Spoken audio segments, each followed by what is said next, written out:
You got your James Franklinses. You got your Brian Kellyses.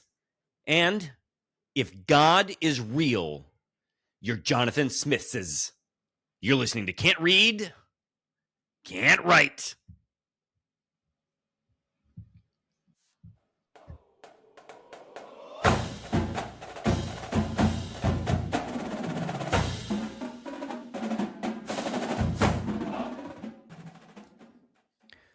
Welcome back, everyone, to another episode of Can't Read, Can't Write, the podcast that proves Spartans can drink. I'm Mike Jones, joined as always by the dude who really only wants to talk about the Spartan Stadium drone show, Kevin Greck, and also Mavis Beacon enthusiast Alexander Plum. Gentlemen, how are we doing? We're not well, are we? We're not great. Not healthy. Not healthful. Not helpful. Can you see? Can everyone on YouTube see? I'm getting like liver spots on my skin.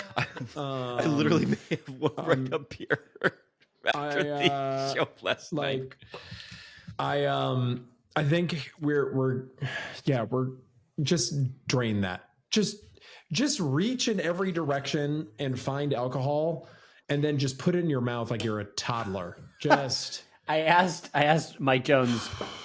I said, "What's 8?" And he told me. And his response after this was, "Little disappointed you guys aren't drinking bleach tonight." So we can appreciate that. We can appreciate that. Was there bleach in the box? Did he give us? Yeah, gotta go back downstairs. Little Clorox shooters. He hasn't suggested that number yet for good reason, but here we are. We want to, of course, thank everyone for listening, including the Wolverine fans, who I am certain will be tuning in for a hate watch. Here's the problem, though, you guys. We're going to talk very little about your team. We're not going to give you the satisfaction. Yeah, just go do something else. If you were stick around, waste an hour of your life. That'll bring me tremendous joy. An hour of your life. Yeah. If you were hoping for an hour and a half plus of us complaining about the offsides call, we can dispose of it now. It was a shitty call. We still lost the game on our own merit.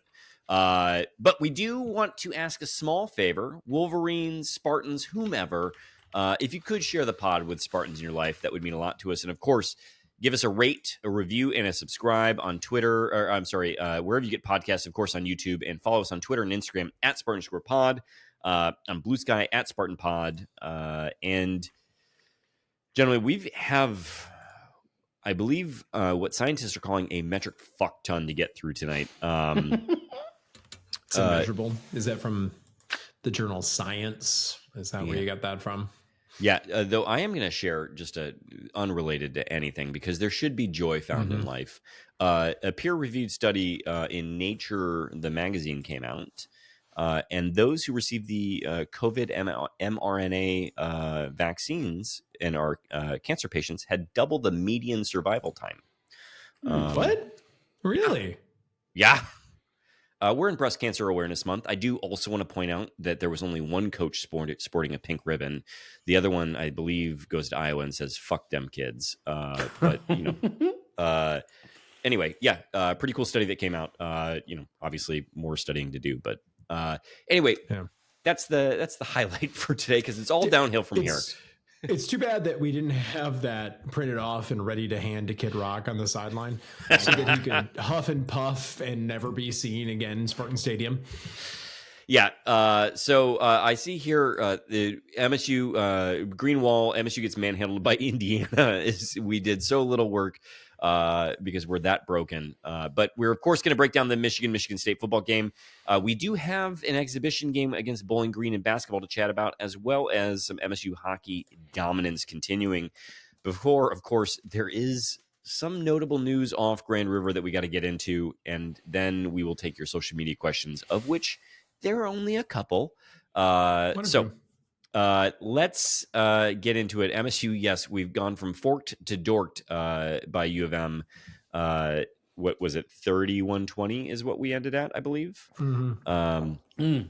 Let's check that, because God knows if you get that number wrong, they're going to fucking blow us up in the goddamn 31-20. We are an accountable podcast that it believes in accuracy. Fact check everything always, and only are we ever fact checking. Yeah. So I think there's some things here. Even those hate listening or watching this podcast would agree that this Michigan team was a beatable team. Yeah. And it showed at several points in this game. Yet Michigan State was unable to rise to the moment in almost any fashion. I guess if we're going to give shout outs in a 31-20 loss, the defense, I think, played above our expectations, which were low. Yeah. Those that were set over the last couple of games. Yes. Few games. But they seemed physical. Generally speaking, I mean, there are the big runs that got ripped off that you can point to as being undisciplined, but generally speaking, you didn't see the sad assignment lack of discipline. We did see some missed tackles or contact that did not result in the downing of a University of Michigan player. That happened multiple times. Oh, I think this is a flag football team, and so they're kind of playing a new sport. But I think this ultimately what it comes down to, and I think the largest critique that actually, if you want to make this about the staff, check me here, but it seems like we had, the reporting is, and all indications would point to that we had a really pretty finite pool of resources to go buy players in the transfer portal.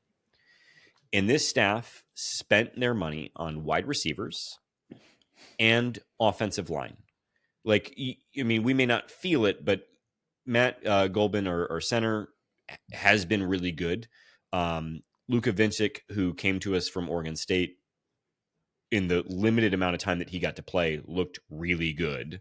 And Connor Moore, who has been the Michael Scott snip snap vasectomy, undo the vasectomy, left tackle, right tackle, left tackle. Kid hasn't been able to play a position the entire season, and you have no idea what that does to someone. You have no idea. So the wind up here though is that they chose to spend their money on offensive resources, and it was very clear that they went bargain bin shopping at the dollar store for defensive resources. And yet it is the offense that has continued to disappoint us. And that's so sorry for the long delivery there, but that I think is the story of this team and this game. Unable to convert to points, because by the way, 31-20, it's actually 31-13 if it weren't for a late game touchdown covering by Alessio Milivojevic. So anyone got thoughts that they want to dive into as it relates to this, or do we even not want to? And Michael Masunis, do you remember him? He was there. If you're Aiden Childs, the answer is no, you do not remember him, it seems. Bro, there's not much to discuss. The most positive thing that you can say is Mekhi Frazier seemed to have flashes of something worth discussing. 14 total attempts, net out of 109. Most of that is that one long 50-yard rush. But still an average of 7.8. Other than that, nothing really exciting to talk about. I guess targets for Nick Marsh were up. Did that result in anything? Well, it's because total receptions for 75 yards. It's because the person throwing the ball, I believe someone, I'm not going to credit anyone with this in particular, wrote that Childs dog shit. I don't know who wrote that, but I think anyone could have. Anyone with eyes probably wrote that. He just. One of the things that I'm going to remember of the Jonathan Smith regime, and I do think it is on its way to coming to an end. We don't have it concrete, but I have a feeling that we've got some strong indicators. Coach shopping right now. So one thing that I'm going to remember is that Jonathan Smith decided to really hitch his wagon to this guy, Aiden Childs. And it did not work out because in year one, he was very young and he got thrown around a lot and he was just not he was not a winning quarterback. So that sets you behind the 8 ball pretty significantly. It's not a great way to start your tenure because it's just like, it's just a clown show. And then in year 2, yeah, he came out and he looked okay at first after, I guess, going to camps all summer and doing that kind of stuff. But it's the old adage of everyone has a plan until they get punched in the mouth. And the fact of the matter is, got punched in the mouth a lot, got punched in the mouth over and over and over again. And now we've seen him completely regress back to the Aiden Childs of last year. Now, last week he had a good game and we should remember those things and give him credit for them when they're due.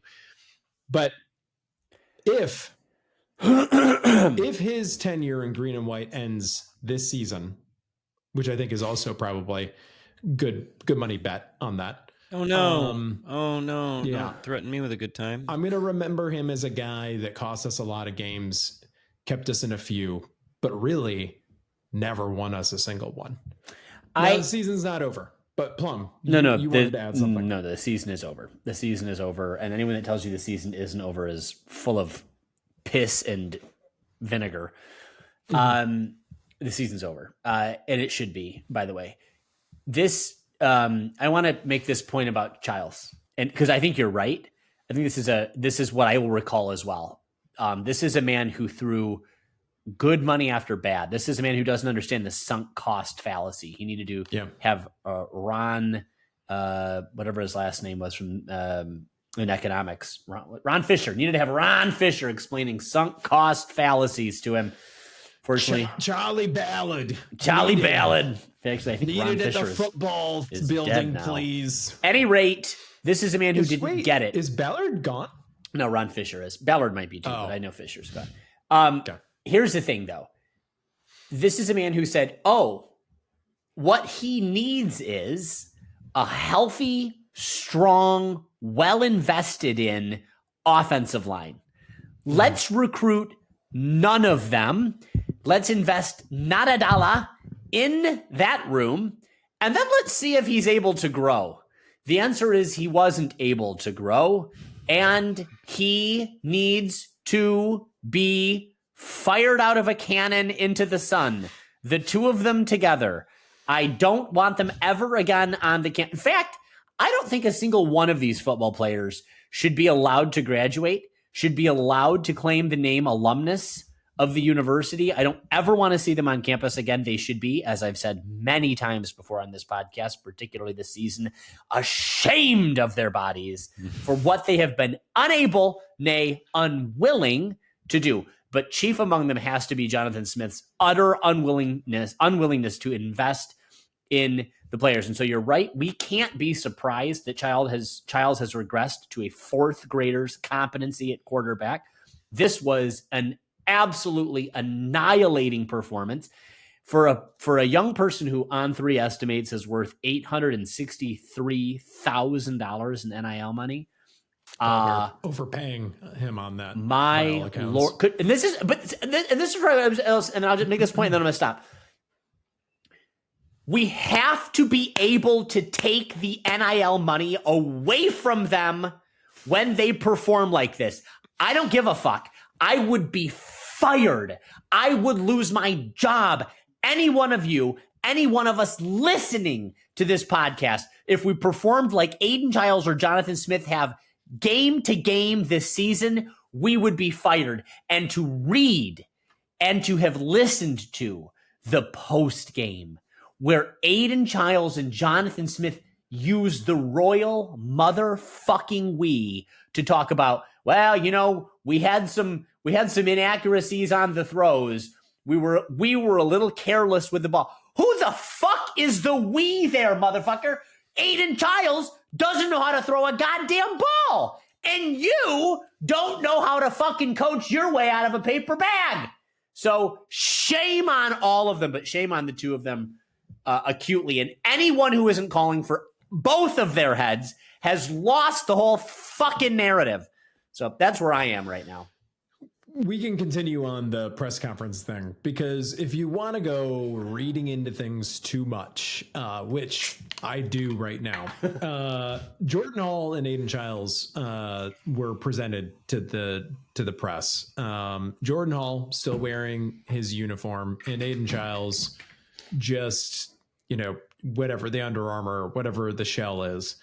So that was like a contrast already of all the green and white on one side, and then just him in whatever the long underwear there on the left. But then from there, when questions were asked of both players, Jordan Hall took every single one of them and answered them in a way that led me to believe that he cared about this game and he was upset by the outcome. And Aiden Childs, when it was his turn to answer each one of these questions, said something along the lines of, what he said. And he would say it a little bit nicer than that, but he clearly had no interest in being there and didn't seem all that bothered by the outcome of the game, in my estimation, having watched it. Jonesy, anything you would add on this subject? No, I think that's right. I think also, I mean, is it that shocking that Jonathan Smith, someone who's been criticized explicitly for not understanding or communicating the appropriate level of emotion, has hitched his wagon to somebody who's also incapable of communicating that emotion? Can we just say though, and I'm sorry to interrupt you, but there was some emotions that Aiden Childs was able to show. Does everyone remember the fourth fucking quarter when he was finally pulled out of the game because the fans had just fully enough? My God, let us alone. We've died. And Alessio Milosevic or whatever goes in there. Milivojevic goes in there, and the team can't just not have 12 fucking false starts, just back to fucking back. And camera pans to our boy Aiden Childs, who I believe at this point had already removed his jersey. And he's sitting there chewing gum or something, smiling. Just smile, having a gay old time. Just a gay old smiley gum chomping time. Happy to see his erstwhile rival not be able to call any sort of regulated tempo, as if the whole context of the game wasn't fully explanatory to the purpose. And Michael, we were talking, I've never been angrier in my life than at that moment, because I thought that, and I'm sure that's not the right context, but it fit the narrative I was trying to tell, which is he was rooting for the failure of his teammate after he had been unable and has been unable to date to deliver all in leadership in this team. Fuck him. Fuck him! Is this real? I mean, I was there, so I didn't see this on the broadcast. Is this what happened? Yeah. We were on the phone in real time. I was losing my shit. Yeah. So let's keep going sort of one begets the other here.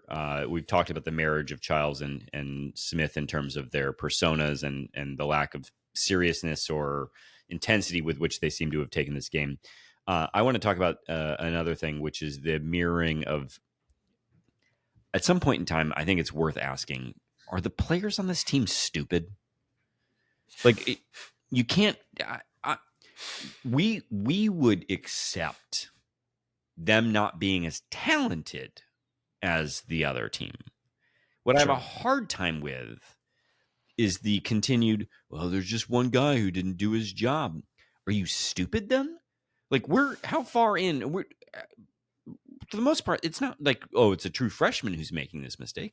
No, I think you're fucking stupid. And in the same way, because it goes two ways, right? Like, I do think I genuinely am asking the question, do we have idiots on the football team? Like, are we sure they could have been admitted to our university? I'm saying that fully aware of the mission of our university. Mm-hmm. But anyway, Jonathan Smith, I'm also curious, are you stupid? He is. What are you doing going for two? And then, fine, you want to go analytics is my answer, big boy, blah, blah, blah. I also have a follow-up question. On 4th and 3. Have you noticed that they always cite the analytics and then it's just like, oh yeah, it was the analytics. Fine. And then we're supposed to just accept that that's true, by the way. Oh, he said it was the analytics. So therefore, you know what? It doesn't matter because the thing is, I got receipts on something else. I'll take your answer. Don't care. But then on 4th and 3, you could have kicked a field goal to make it a 1-score game. And you chose not to because you're a dipshit. Like the problem is it's for Jonathan Smith and company. And frankly, for Jonathan Smith, because it is his staff. Yeah. There is not one game where we can point to and say you've consistently done this well. And indeed, every game there is something that he does that leaves you scratching your head. But so it's whether it's Rossi or Lindgren, one of them putting up an absolute stinker of a game, that's a reflection on him. But the in-game decision making, are you stupid? Like, have we gotten somebody who has he suffered a stroke? He's smooth-brained. He's a smooth fucking brained guy. Not enough wrinkles in the brain. I have a question. Joe Rossi, who I've not been a fan of all season, this was the first time I thought he had real coaching potential. I'm sure I'm wrong on that, head coaching potential. And I'm sure I'm wrong, and I'm sure people will scream me down for it. But I'll tell you why I was convinced watching him. Do you know what the word is that you might describe Joe Rossi as having that you would never have said Jonathan Smith had? He's got a little fire in the belly. Emotion. He showed emotion. Emotion. That's it. It is for emotion. I saw a lot of this fodder, and again, being there in the building, I did not get to see Joe Rossi running around on the sideline as you did. Oh, you were in a building. You were in a building. We were in a building. Yes, thank you. Is it technically part of Spartan Stadium, or is it technically not part of Spartan Stadium? Yeah, I can't. It's in. I was watching the game in a building. So I think the fan base is so desperate for something to hold on to and to get excited about that we've retconned Joe Rossi just because he's like the abusive dad that came out and was like, "Hey son, we're gonna coach you up for one game," and then all of a sudden you're like, "Oh yeah, he's the greatest dad of all time." You're so stupid.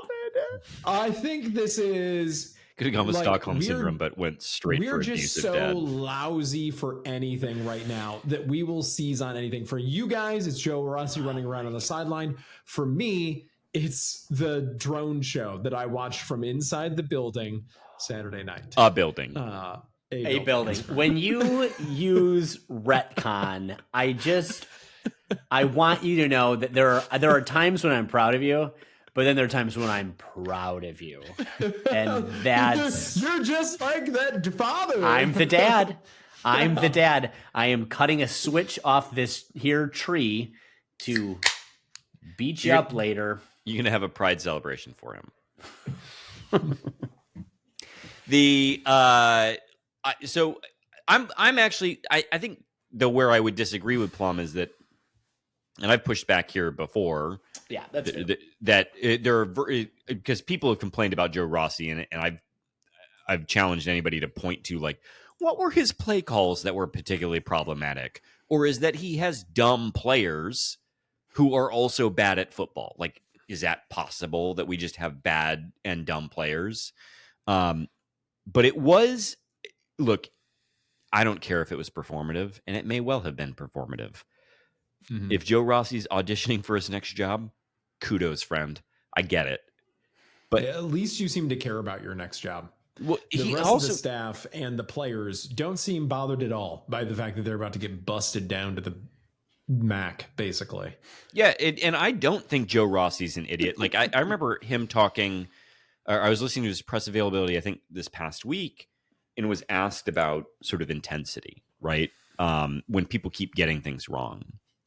And I really respected that he was talking about how there's not a ton of value in getting angry because ultimately my job is a teacher. And so getting angry at people is not like a valuable role for a teacher.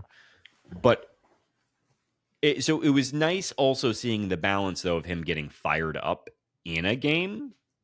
I think he was single-handedly responsible for getting a flag called back up after the worst defensive pass interference call I think we've seen since Notre Dame 2013.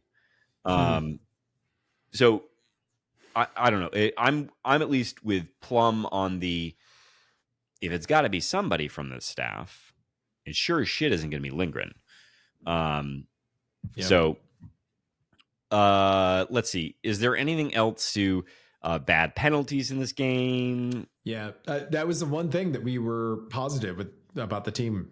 Yeah. Like, oh, well, you did actually improve substantially in this area. Not this game. Not just penalties, but there were some real boners and those that actually hurt our play. It wasn't just sort of, oh, an offsides here or there. Like, there were some drive killers in there. There was some gifting Michigan, some third downs. Yeah. For sure, it was one of the least disciplined performances of this team this season. Yeah. Right? Yeah. Most, I think, easily most. I have a this isn't really about the game per se, but I do want to mention someone else who was in attendance at this game. Connor Stalions. Oh, don't. No, I have just one thing. The fact that Michigan State has not trespassed him is insane to me. That's excellent. That's a good point. Because I'm actually bothered that they haven't trespassed him. And so, because he should have been arrested. Like, I'm not being silly here. Like, he broke into Spartan Stadium in some capacity. Yeah, he was there under false pretenses. Yeah, no, he gained surreptitious access under this isn't color of law. I'm not saying he should be arrested generally speaking, but I'm saying he should, if he came back, he should be arrested. So, like, I want to be very clear. This isn't like, Ellie Savitt tunnel stuff, but it is like, no, you're not welcome here anymore. And if you do come back, we will arrest you. That's right. And I don't think that's a crazy take. If we're going to demand $1 million+ back from CMU, then, like, I also think it's not crazy to say Connor Stalions shouldn't be allowed on our property ever again. So I was a little surprised that he's allowed to purchase a ticket and be there. And if he got said ticket through somebody that's related to that program, that's also disappointing. But I don't know. We should also talk about that offsides call in the sense that, I mean, this was not a well officiated game. That was an important moment in the game. Like, to fans who were upset about it, I hear you. It's perfectly acceptable to be asking yourself, oh, it was 10-7 at the time. What might have happened? That's a very reasonable thing to wonder. 100%. Yeah. That said, your starting offense put up 13 points. Yeah. Yeah, I think we all know what probably would have happened. No, we already know what would have happened. But let's just say this, because I never want people to think that the referees go unscathed here. This is, again, where we're going to peel the curtain back for folks around the officiating questions of these things. At this level, the officials are held to, you can just say preposterously high standards. Preposterous. I mean, I don't know if you saw this, Michael, you did, because we mentioned it on the call. The SEC has indefinitely suspended one of their most tenured referees. Listen, the number of people, mostly men, but not exclusively, the number of competent officials with experience who would die to get, maybe not, but die, but would give up things to become a Big Ten college official, there are legions of them. And there probably aren't legions who are qualified, but there are fathoms who are qualified. And the idea that this random line judge has somehow, if this line judge is working in the Big Ten next season, I'd be surprised. We won't know because no one knows who this asshole's name is because it's irrelevant. They're a line judge or a side judge. I guess I don't know what side of the field is which, but one of the two, I'm sure someone smarter than me could figure it out. They are scored after every single one of these games. And at least in soccer, this would be what we would call a KMI, a key match incident. And if you get a key match incident wrong, you fail the entire game. That's it. And if you have one more than one failing performance, you're getting downgraded. And here, that would mean you're not working D1. You're at least not working in the Big Ten anymore. So while this one performance probably hasn't fucked him up, the Cruz performance today is emblematic, or not today, but Saturday is emblematic of deep problems. Yeah. The only other thing I will say is, well, maybe I'll say two more things very quickly. The first is that is I would just say it's a hard call to get right in real time. That we have the technology. Hold on a second. I'm going to get to that. In real time, that call is very hard to get right. It did not pass the sniff test for anybody. Everybody watching that said, yeah, he was offside. And the replay, it took them frame by frame to say the kid was actually not offside. And I know that they're not going to video replay on offside and false starts. But in my opinion, this is my third and final point on this. They should, when it results in a turnover, that is going to result in a change of possession. I mean, that is, for me, a significant enough event in any game, particularly football, soccer, something like that, where that is a contextual factor that should enable a replay to take place. We do this in soccer. Offside is generally not reviewable, but it is if it leads to a goal. Because in soccer, obviously, there are so few goals that's a contextual factor that allows you to then review it. So why this isn't the case for football, I don't know. I also don't know how many bang offsides there are. Just generally, like normally you see a guy jump, they snap the ball. Like I don't know how many bang sort like of that. Yeah, I just I'm trying to think about calls that I've seen, and I don't know that I've seen a ton of them. Yeah. I was just going to say that football, we've already acknowledged that there are some plays that are worth doing that on, like scoring plays in the NFL. Every single one of them gets looked at. So a turnover, why not? Is it worth it at all? I think Plum is right, saying that the season is essentially over. Is it worth looking forward, though, at the rest of the games that we're going to be subjected to? We'd be idiots to not mention that. Yeah. Technically, we can still go to a bowl. No one listening to this podcast expects that will be the case. But Minnesota is favored by 4.5.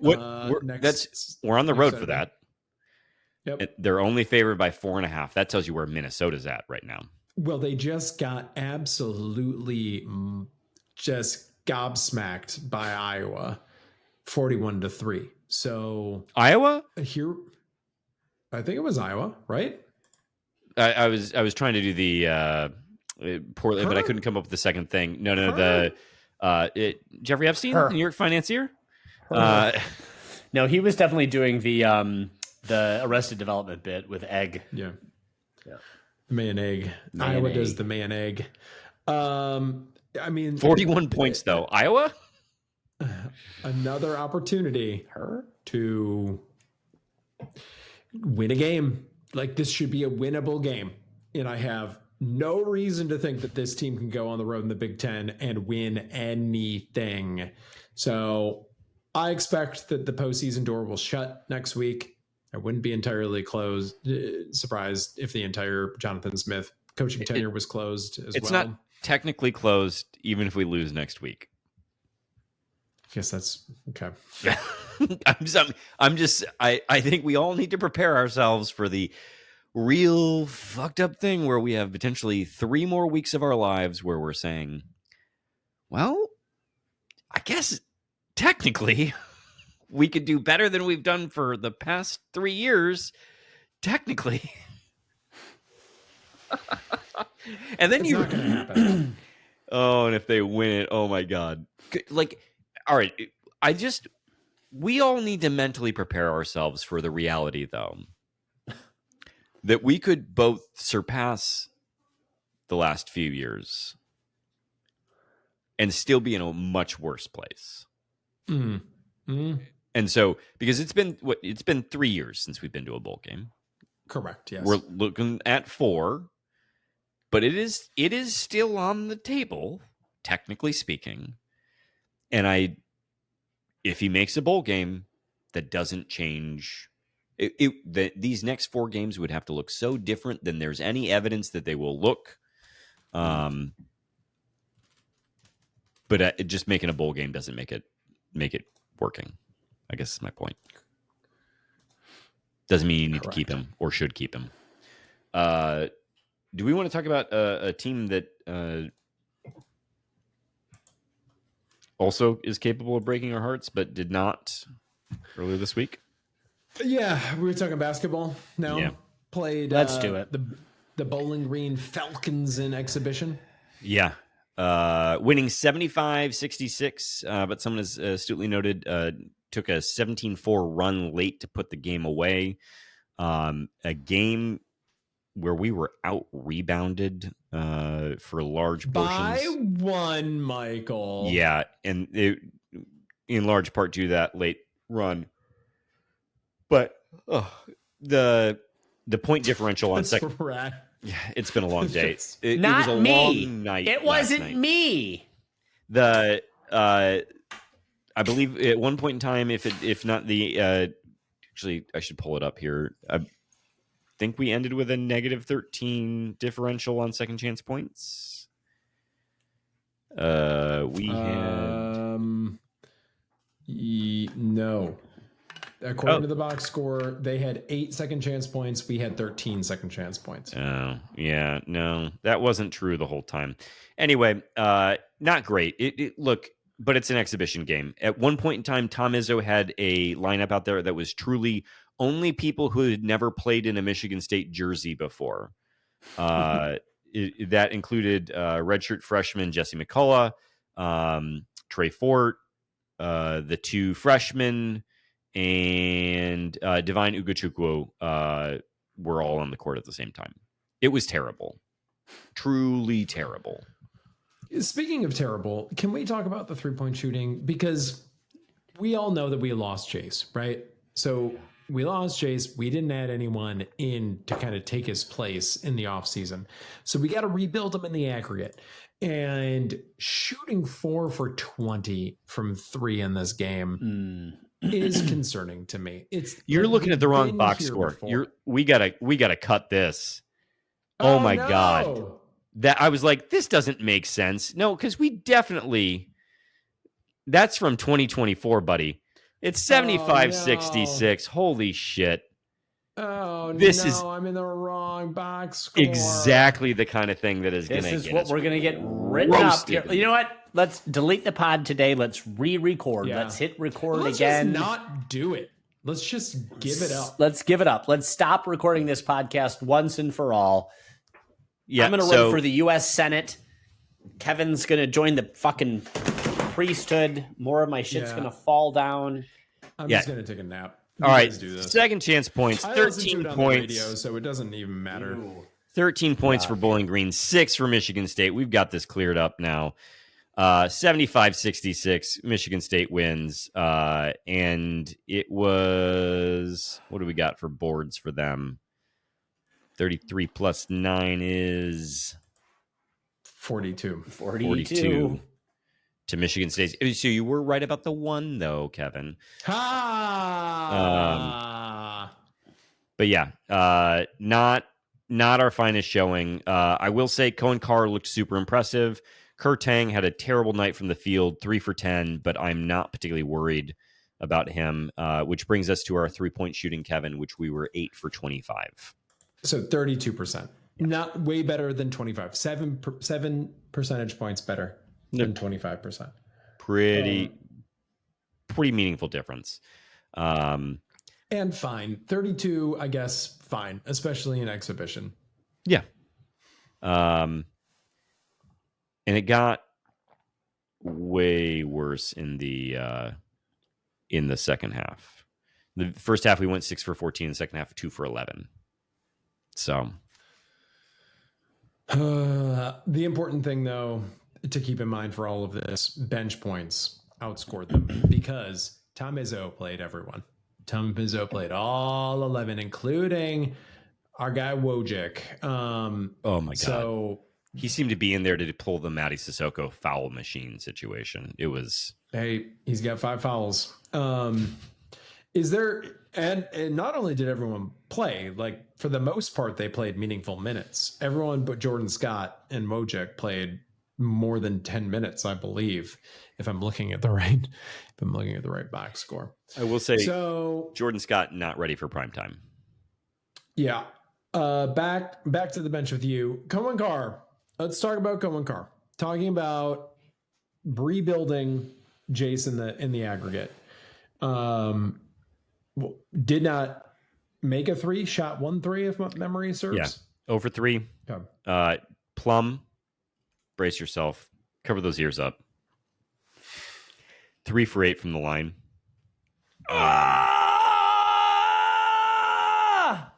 But Cohen Carr getting to the line that much does mean something. But Jackson Kohler 4 for 4, Jeremy Fears 4 for 5, Carson Cooper 1 for 1. I guess it means something. But if it just means that other teams are going to send his ass to the line because they know that he can't do dick with it, then what the hell's the point? Well, that just means that other people then get to the bonus faster and get more free points. So, boner. But yeah, look, this team has growing to do. I do think it's worth remembering that this team didn't get to do the Spain trip like the last year's team did. So you'd expect it to be a little bit of a rockier start. We have a big one against UConn this week, and so we'll learn a lot more. But hopefully they do better at shooting the ball. And I'll learn to get the right box score next time, listeners. It's been a long weekend for all of us. And you didn't know, listeners. You didn't know. Yeah, that's the other thing. There are some of you who did, but most of you did not. You didn't know. No. Yeah. All right. Hockey. Greg, what did Michigan State do against Northern Michigan last year? Went up. Well, they beat them into last year. So they went up to the U, swept Northern, winning 6-2 and 4-0. Do keep in mind, though, that this Northern team is a winless hockey program. So very good, though, still for your number 1 team in the country. Seemed physically overpowering at times of a team that is Dudu Kaka in your NMU Wildcats. What's Northern? The Wildcats? Oh, don't ask if we have to. Gonna be a Wildcat. It just looks like it might be the Wildcats. My credibility. Yes, it is. Yeah. Yes, the Wildcats. Okay. Well done, you. I can picture the Wildcat. What was that? That's upsetting. Jonesy. That's upsetting. You guys got it. I had to give you a pick me up. I liked it a lot, but I also hated it.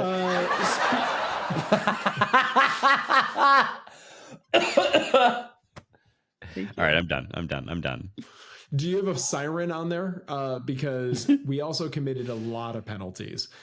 Committed a lot of goals. Committed a lot of penalty. Oh my God. All right. Take it away from him. Yeah, this is bad. I couldn't begin to tell you how many penalty minutes were served across these 2 games, but it seemed like dudes were just in there all the time. Northern was always on the power play. So didn't really get to watch every minute of either of these, because some of us were tailgating.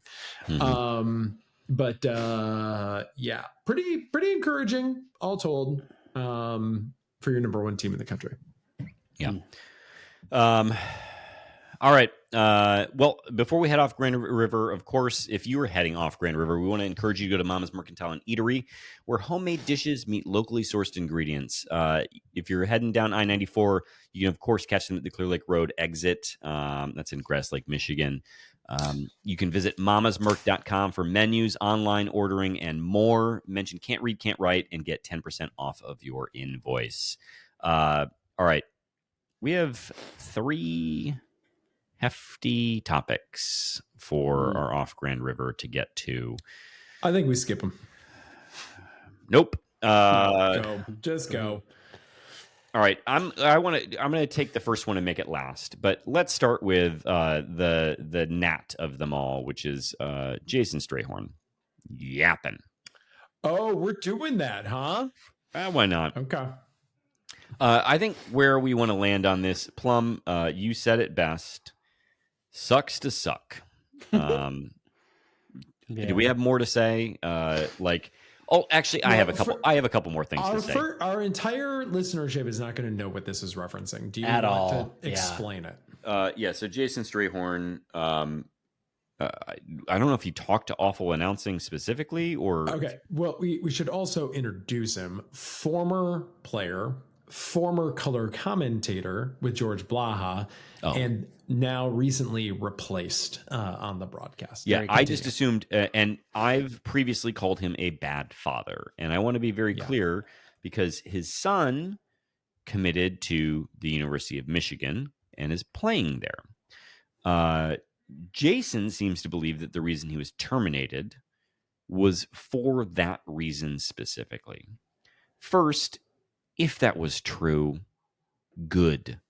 Second, Jason was flexing that when his kids were young, that they knew their colors and that they would do red, orange, yellow, whatever, and then would get to green and say, go green. Right. Okay. Good job, Jason. Greg, do you recall what you got my son to say? Uh-oh. No, I actually don't. What did I? You don't recall making him say something about a certain day that we'll never forget? Oh, boy. Oh, boy. Do you want to share with the audience how easy it is to get children to parrot what you say? Yeah, very. You have a very precocious son. Oh, don't blame it on him. This is all children. You can get them to say anything. He's very smart. So he did seize on when I'm responsible for a toast or when there's something that I need to get, rouse everyone with, I will raise a glass and I will announce to everyone, Bush did 9/11. As I toasted the Jones household with Bush did 9/11, Blake responded, Bush did 9/11. So I just want to congratulate Jason for getting his children to say "Go Green" as if that was a big accomplishment in his life. Yeah. So I don't know, Jason. You weren't that good at your job. So no. And the fact that you were next to a legend, like you didn't deserve to breathe the same air as George Blaha. So I don't know. Yep. Yeah. I don't have anything more to say about it. You're still a bad dad and a shitty Spartan. So yeah. Bad dad. Sucks to suck. Sucks to suck. Izzo, let's move on to something a little bit different. Izzo made some headlines this week commenting on how Louisville is bringing in a dude from the G League. And Izzo had some things to say on the subject, but mostly it was about how at a certain point, the NCAA is going to have to fight one of these battles. They're so battered and torn right now that they're afraid to do anything, and they just roll over on all of these things. And now eligibility is who knows what it is. I think there is an important distinction. Like I think we should be really clear about the facts. It is worth stating. This is a player who went to the G League skipping college entirely and was never drafted by a team.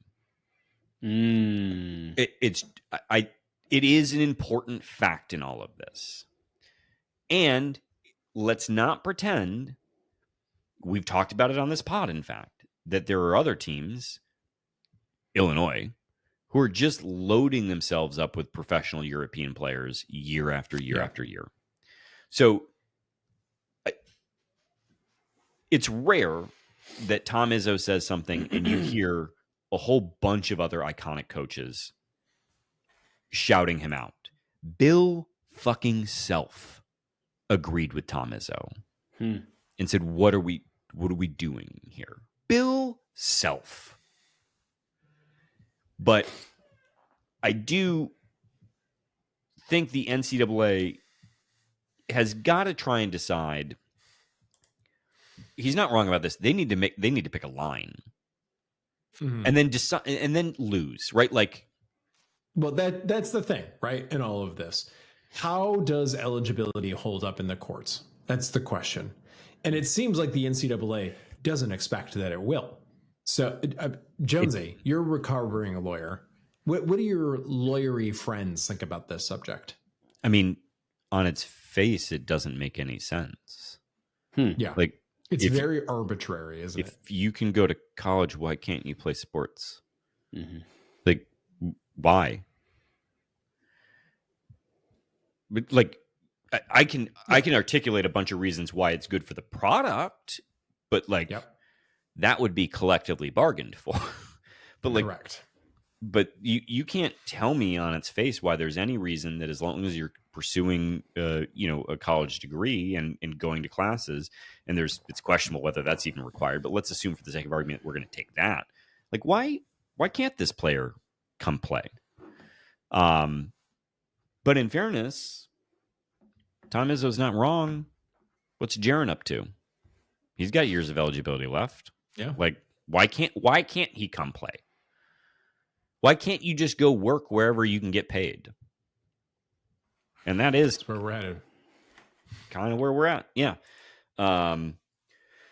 So I don't know. I don't think Izzo said anything wrong. I also, Bill Self said this. I believe Dan Hurley echoed this.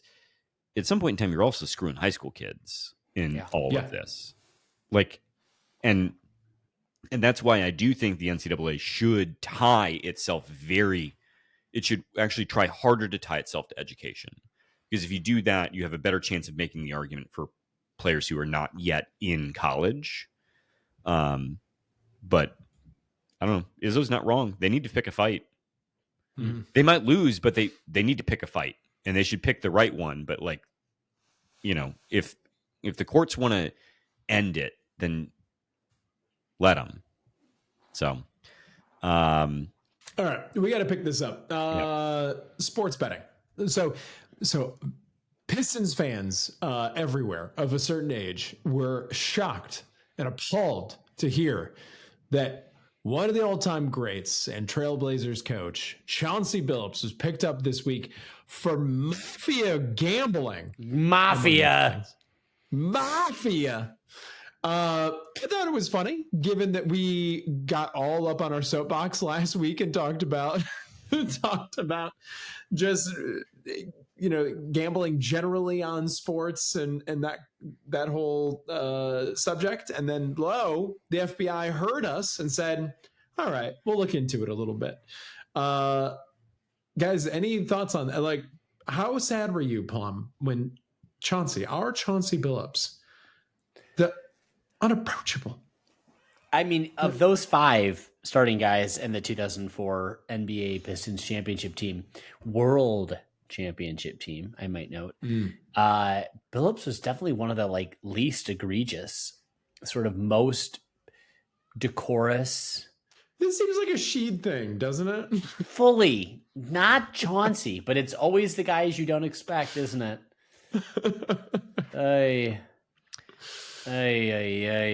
And simultaneously now, college athletes and staff can now bet on pro sports. I love for me, it's the mafia piece. That's really what I love. The mafia. I maintain that this was organized poker games where things were stacked against the participants, is what it sounds like. If no one's read the thing. Yeah, there were X-ray contact lenses, or not X-ray, but some James Bond stuff going on over there. Some casino. You got your casinos royales. Yeah, casinos. All right. I mean, it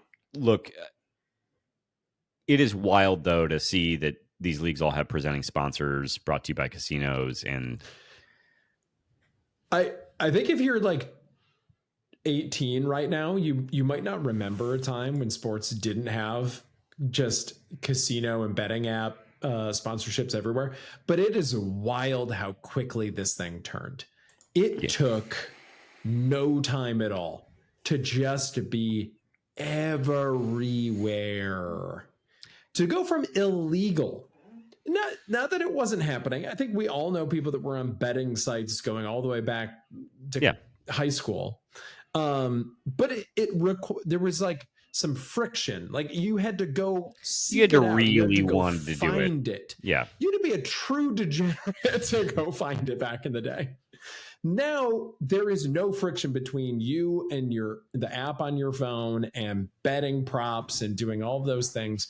And now NBA players are also, it is true. If there's props on you, you can actually affect those parts of the game. It can be difficult to actually change the outcome of a game, but if player props, you can do that all day.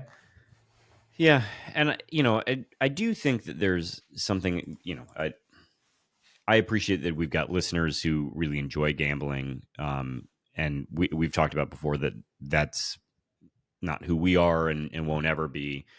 But I do feel like the proliferation and normalization of gambling is symptomatic of a larger issue in society, in that this idea that luck is required to feel financially safe.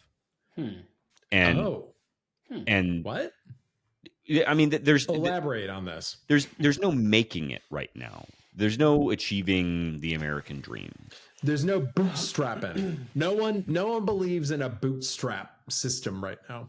No, and like, because increasingly you can get what seems on paper to be an objectively good salary and still feel like, how am I making it to retirement? Yeah. How am I?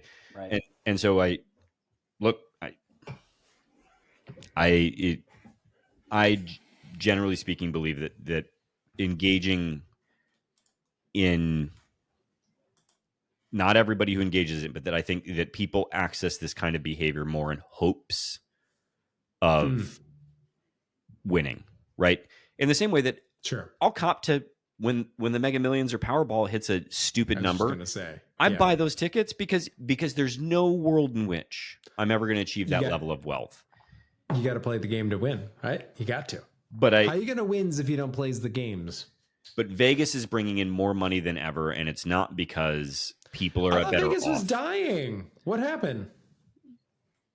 Vegas proper, maybe, but not the way they're taking the money. Not the industry.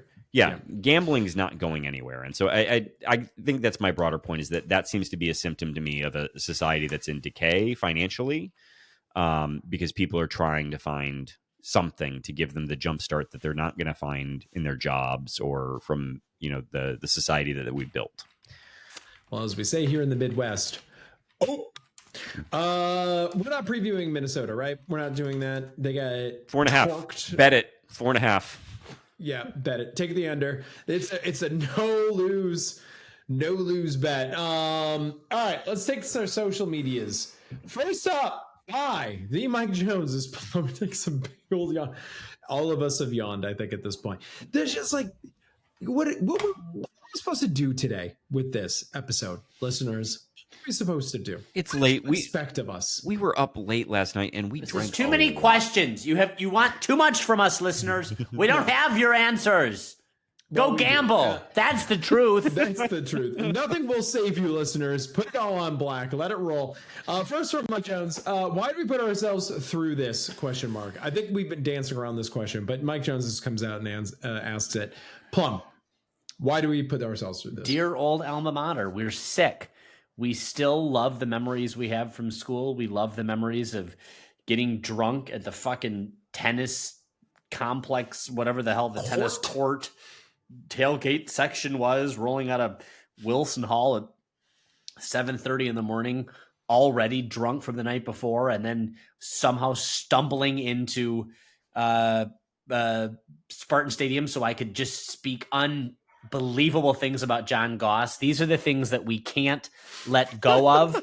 They're the things that stir us deeply in our loins, and for these things, we continue to put on the green and white and against our better judgment, root for a program that hates us. I sort of tried to broach this topic yesterday as I was walking to the stadium with my neighbor, a fine gentleman who did not go to MSU, just chose to don the green and white, and we appreciate you always, everyone. But he's got a little son that was also going to the stadium, and I just wanted to be like, it's not too late for him. Don't do it. He can still be saved. Where are you going to send him? Bama? Yeah, Ohio that's State? true. Like, you got to choose one. And honestly, I wouldn't choose any other one. No. Right now, it sucks, but I wouldn't choose any other one. Next up from Mike Jones, the Rocket Walks comparison last night nailed it. Jonesy, this is your doing. Bask in it, in the glory. And I also had the same thought. Yeah. I think Verbose Dutch tweeted something about, but I said Aiden Childs is the Rocket Watts of football or something to that effect, and he is. You will see a couple things out of him per game that you're like, you are so capable of being good, and then almost all other evidence will indicate that you were a dog shit player, and that's what we got. We got a real Mark Watts, and I shout out to Shartford, who pointed out they both wear the same number. So, ooh, you can always count on Shartford to find the little like connective tissue. That's the best of Shartford right there. He's so good at that. In 3 years, we're gonna get an Instagram update from Aiden Childs that he's at the hub, and he's gonna just like take a picture of the roof of the McDonald's again to be like back in East Lansing. Time is a flat circle. Next up from Mike Jones, I hope his career continues like Rockets as well elsewhere. Yeah. I don't know if we've got more questions coming up about this, but I do think we should all rejoice in every single transfer that comes when Jonathan Smith is fired. Because again, and that includes the ones that you don't think are going to be brutal. Like if the rumors are true and Michigan is tampering with Marsh and he does end up going there. If he goes there, then bothered by it. If he goes to Michigan, then he was not ever a Spartan to begin with. Yeah. I did think it was interesting that MSU put him in some of the rah-rah materials, social media materials this week. I know that he's a good quote and there's a reason that you want to go to him, but I thought, is there that angle to it as well? Yeah, I don't know. Verbose Dutch is up next. Why are tight ends invisible when Aiden Childs is on the field? But once Milivojevic gets on the field, they suddenly become prominent. Alex Plum, Kevin Greck, anyone got an answer for this? We hadn't touched on this. Are you muted on your podcast. Please. You were coughing. I was saying please. Oh, it's because I blew my nose. Forgot to come off. I think it's tight end blindness. No, I was saying please, like go, please, you, please. Oh, okay. It's like Childs isn't a good quarterback. Fixates. It's not because he's a good fixates. He hates them, and they hate him more. And I think that he's toxic. I think he's been toxic. I think it's a toxic locker room. I think Jonathan Smith is a pussy and doesn't know what the fuck to do about it. Jonathan Smith has tethered himself directly to Aiden Childs, who he brought from the West Coast, without realizing that the kid is a fucking narcissistic sociopath who everybody hates. And he's destroyed the program. And Jonathan Smith is going to lose this job because he refused to take Childs out behind the barn with fucking Lassie a season ago like he should have. So you're absolutely right about the sunk cost fallacy. You're absolutely right. It's time to try something else. Yeah. Next up from Verbose, ever recall a missed call on the third quarter, feeling like the end of the game? That's not offsides. Perhaps the slim margins for success made it feel that way to me. Yeah, this had a image in it, of course, of the not offsides call. And no, I don't think any of us could recall a call, particularly in the third quarter, that made it feel like the end of the game. But That one felt like that did feel in the moment like we were seizing the moment. Yeah. And we needed our weren't. defense we knew we were going to need our defense to show up a couple times big. And they did. Like, in fairness to people who are fawning for Joe Rossi, the defense showed up for this game. Like, he got everything out of that defense. And so, that did feel like a real kick in the dick. Big time. Next up, Butthead Spartan. I got you. Is Michigan State playing the long game with keeping Sharon Moore's employment status secured? Jeez. Every stormy cloud has its lining, right? Can I just say, Sharon Moore running around the sidelines in the fourth quarter doing the, like, pump up the jam arms, like, come on, sideline, cheer on your boys here. You're in an opponent's stadium. You are up by double-digit points. The game is firmly in hand. What do you think you are achieving? What are you doing other than debasing yourself? And how U of M fans, I mean, you could never, and I'm even Harbaugh, who and no one has respect for him. Jim Harbaugh's family doesn't have respect for him. No one respects this person. Even he wouldn't succumb to the utter I don't even know where to begin. I mean, it is utterly uncouth. It is detestable. It is deplorable, in the words of Hillary Clinton. And the fact that he has no sense of self, sense of self-worth, sense of self-dignity, that he would go running up and down the sideline trying to amp up Michigan fans in the crowd. That you won. Good job. You should be happy, but like a little decorum. And it's not even, I don't feel bad. Like, you won. You deserve to win. We're bad. But who are you? Like, get your team amped up. That's fine. That's fine. Get them, like, going. Yeah. But you already won. Doing it in the stands? Oh, Christ. It is just, and this, society is broken. I don't know what else to fucking say. I don't know what else to say. Next up from Cedar Village Bagel, Alessio, when? Question. It should be this week. It should be this week. Give it a shot. If it's not, that really is at some. If we're at the point where Graham Couch is writing columns again, he's very nice in the way he writes them, but writing columns saying that Childs needs to be benched. Yes. That's next up from the Cedar Village Bagel. No, I'm sorry. Can you just underline that?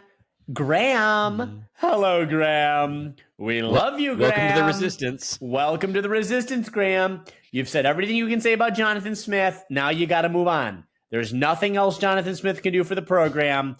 Aiden Childs, and I know this is the thing, and I like this about Graham, and I like this about most professional journalists. They're student athletes, they say. They're young men and young women, they say. Graham, these young people are making more than we'll ever make in a fucking calendar year. This idea that we owe them deference because they're students, they're not student athletes anymore. They are now paid athletes who happen to be enrolled at the university. Whether or not they get a degree is frankly immaterial to the question. They are paid to play. So let's dispense with whatever fucking respect thing, and they're the third rail. We don't go after. Fuck it, Graham. You gotta call it out for what it is. The kid can't fucking play ball. Make it plain, my guy. Make it fucking plain. Plum, I think you also should expand. You were telling me before we were recording that if Graham doesn't write an article about Aiden Childs' mother in a British tabloid rag style, that you were going to firebomb the LSJ? I did not say it. I didn't use those words. I didn't use those spirit words. of that is correct. But you right? said if Rupert the parents, Murdoch. if the Rupert parents Murdoch, weren't Graham. targeted, if the parents weren't targeted, yeah, all right. The Sun, Graham. Read the Sun.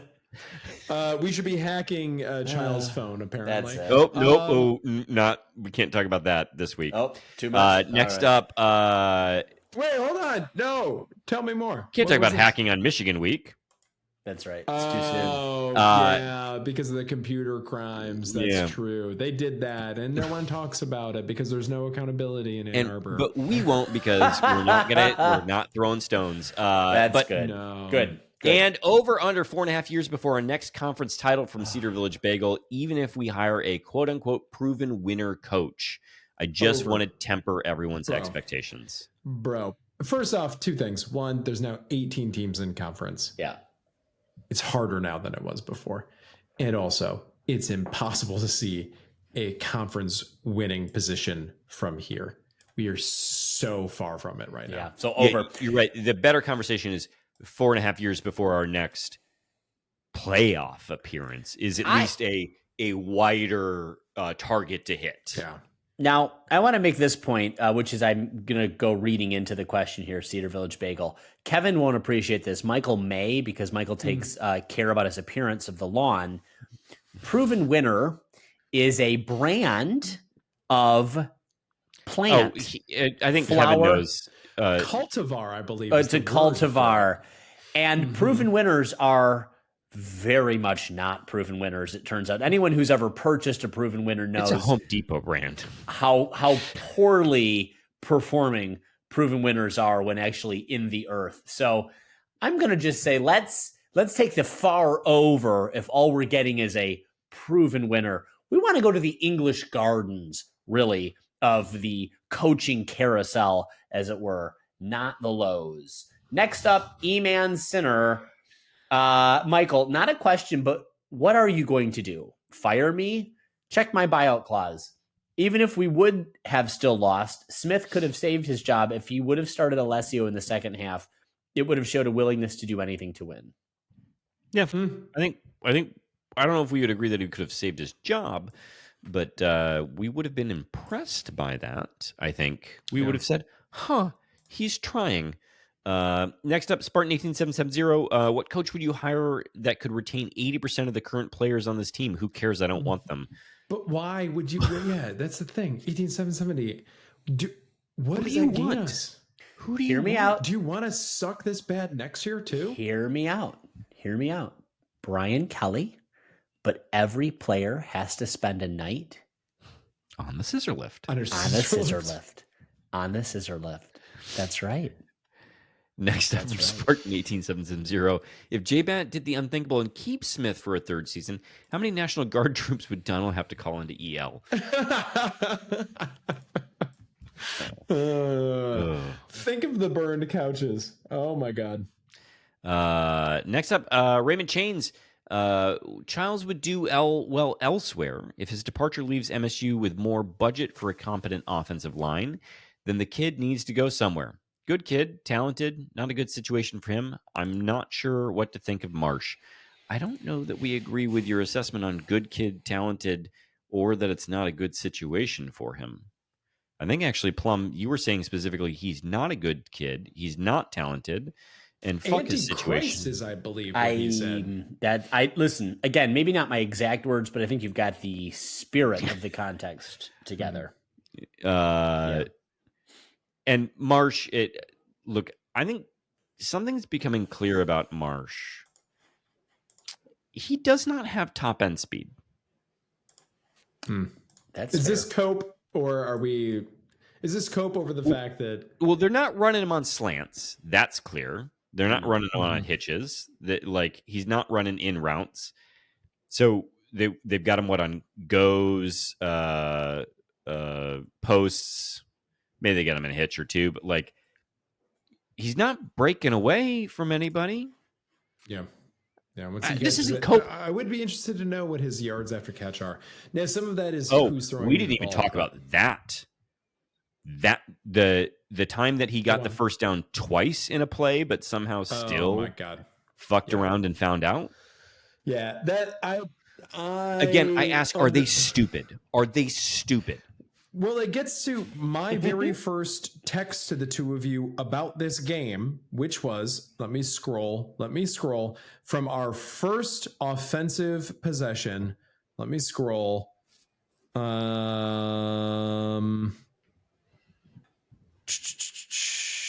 said we are winning this game. I said we are winning today. I said all of those things. And then I said about the first attempt on third when we punted, don't be cute. Just get the first down. There was a lot of being cute. There was a lot of attempting to do too much. There's a lot of hero ball happening in this game early on, at least. Just get the first down. Next up from Raymond Chains. What if I reconsidered? What if Smith's time hasn't run its course? Do we need yet another coach? I'm not so sure it isn't just an execution and stupid player problem, Raymond, after watching this game. Actually, I only half believe this. Unless Smith has a huge war chest to buy an offensive line with, then I imagine this program becoming the Rutgers 10 years ago. Yes, I went there, he says. Well, I think we've covered stupid players, or at least I have, anyway. And I don't know. Who's responsible, though, for the stupid players, Raymond, is my question. Well, and I've seen no indication. Mel gets some credit. Some credit. Oh, yeah. Some. But I've seen no indication that he's taking anyone and elevating them. Or that he can identify who's a good player. Anyway, the fact that he continues to throw Childs out there when it doesn't make any sense at all tells me he doesn't see these things. Next up, go ahead, Jonesy. Plum, you got this last one? Why not? Fuck this new age of money-driven, soulless athletics. One where my favorite football team happens to be at the bottom of the wheel. Should I hide under a rock until March? And the answer is... You'd miss all the regular season of basketball, though. Yeah, you don't want to do that. You don't want to do that. Hide under a rock until end of November. Then come back.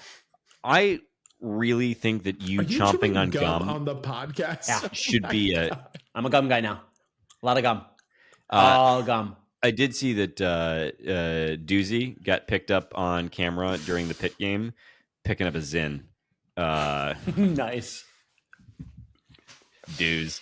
Next up, do we skip Spartan 18770 up here? Nope, you just skipped him mentally.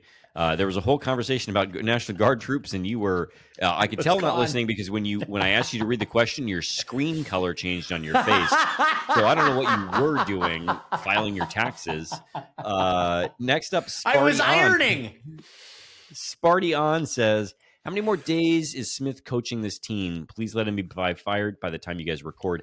I had bad news. He's scheduled to check the phones. He's scheduled to have press availability on Monday. So it's not good. All right, give it a week. Yeah.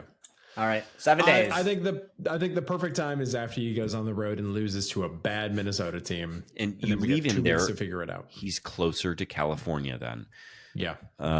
Next up, MSU Realist. First time MSU Realist. Welcome. Why hasn't Smith been fired yet? And don't say the money isn't there. No, trust me. I'm sure you guys know. I do too. It sure as hell is. What's the point in continuing with Smith at helm? You're going 3-9 this year, maybe 5-7 next year. Pull the plug, then pull mine as well. Oh my God. Plum, did you set up this burner recently?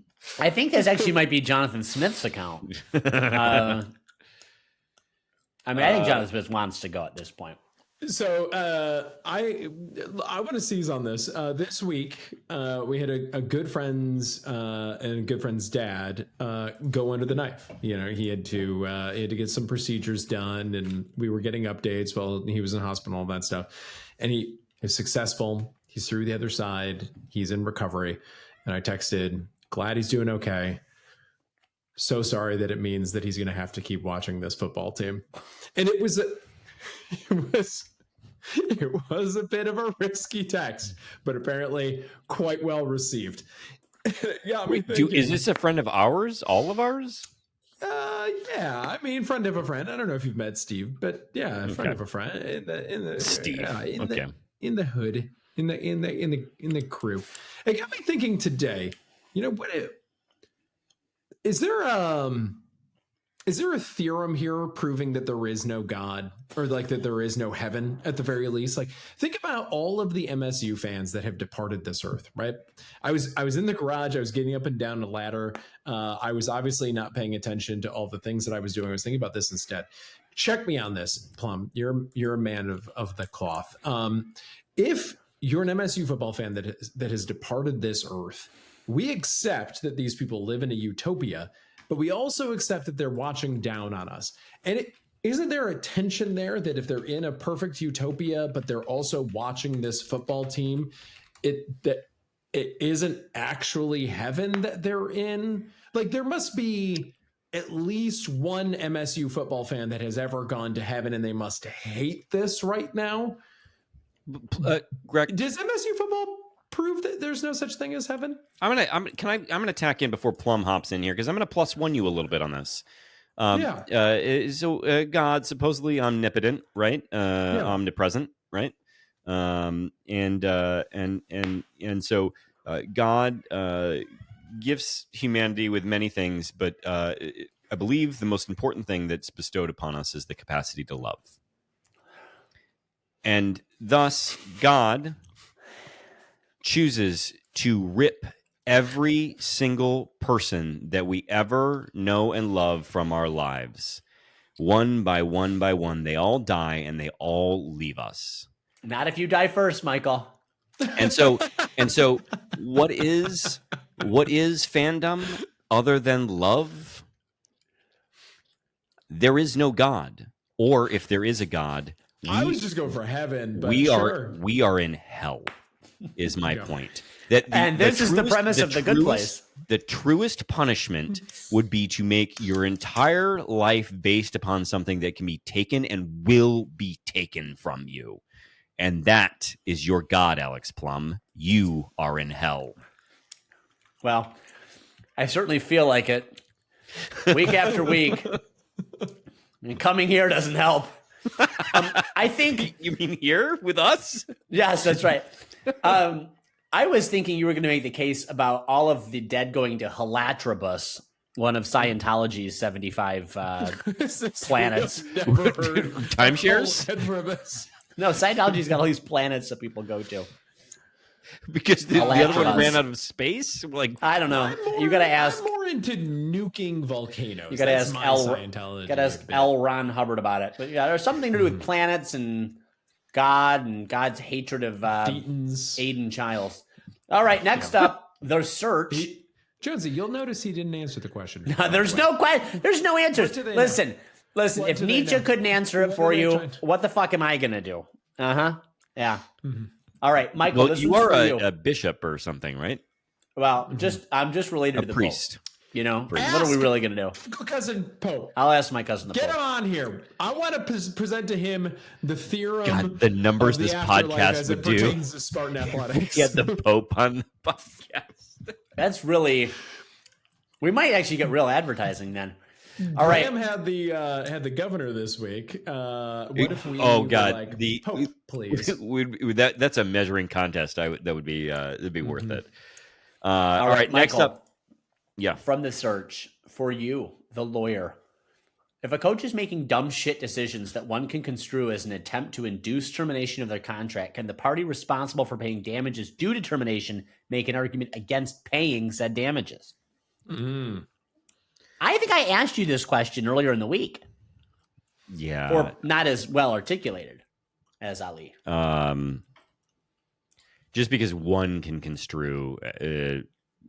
You need doesn't mean a jury will. No. I mean, like it. Just think. I mean, it would take there's no the preponderance of evidence is easily that Smith is not doing that. If you told me that he wasn't showing up to practices, that the practices were bad, or so it'd have to be more. Just because he's bad at coaching doesn't mean that he's not coaching his hardest. Yeah. Next up from the search, likely worst coach since Muddy Waters. What did we do to deserve this? Muddy That's a good point. fucking Waters. Well, we're I in hadn't hell. thought about this. We've been covering. Yeah.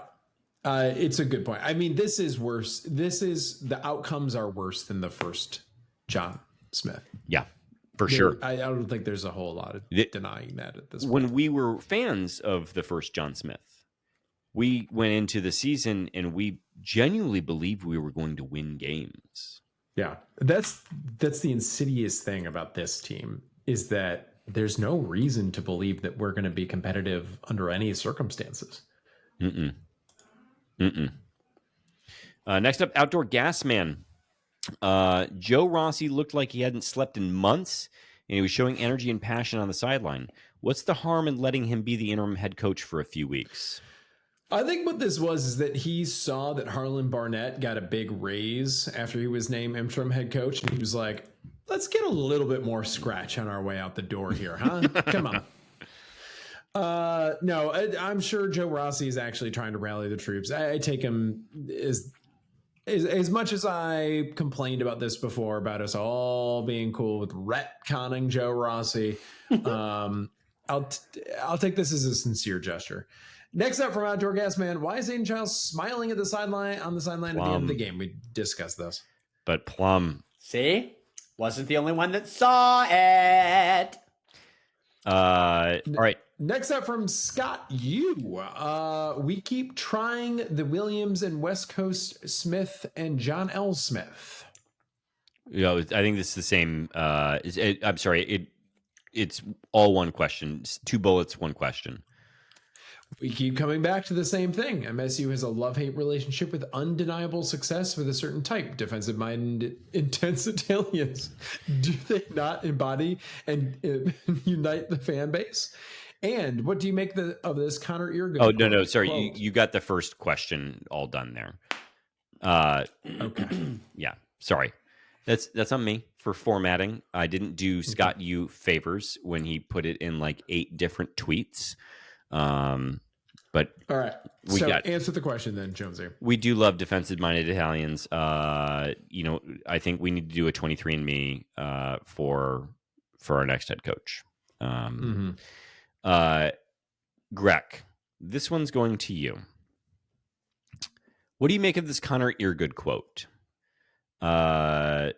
Quote, for a program that's already borrowing upwards of, I believe, $12 or $13 million just to fund revenue sharing this season.